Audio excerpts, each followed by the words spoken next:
I've been involved in alternative medicine for 17 years plus, and so I'd been through very many modalities and knew my body very well. So yes, it was very accurate. I could feel the shift, the internal shift from taking the remedies rather quickly. And I was very enthusiastic about it because, it was like moving, from one set of symptoms to the next set of symptoms.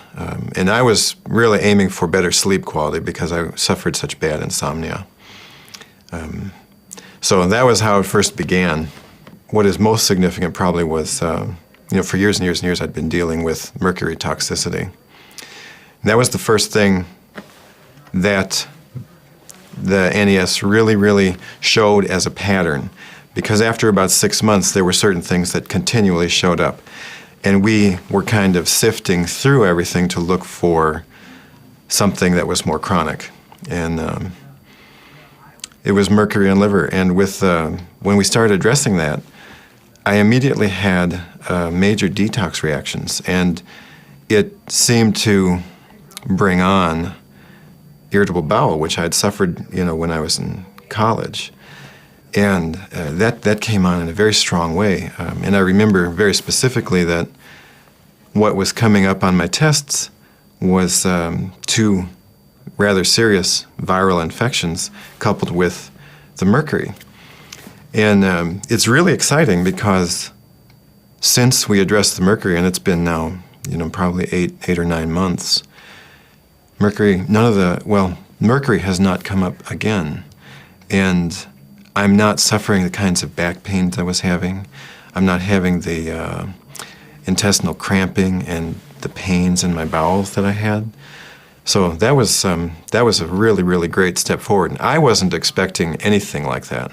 Because I am not living in pain on a constant basis, I don't have to expend so much energy to suppress the pain symptoms. And that to me is one of the more exciting things. And that's where it comes into, for example, with the heavy metal toxicity.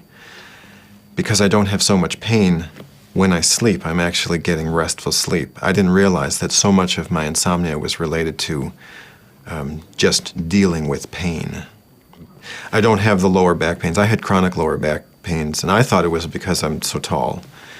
And that has turned out not to be the case. And I thought, living with 2 little children as I do, I thought it was from carrying around children all day. That has turned out not to be the case. I don't have the pain that I had. Don't have the shoulder pain. I tore my rotator cuff. I don't have pain in my right arm anymore. I don't have the headaches. Yeah, I'm absolutely certain that it's from the NES. I have no doubt about it. This is probably the next really big one, and for me it's the most exciting. I happen to love bread, and I haven't been able to eat wheat for a very long time because the wheat was apparently somehow tied to the insomnia. And whenever I ate wheat, I just couldn't sleep. And the food allergies were continually coming up on the tests. But it was never a priority, in terms of the hierarchy of remedies. So I just let it go and suffered, without eating wheat. But then recently, a pattern emerged with my liver, and it was associated with frustration. I was so frustrated and angry, and it persisted for a long time. And so that became more of a focus with the liver. And the interesting thing is, after that cleared up, I was able to eat wheat, and the wheat has not since returned on my tests as an issue.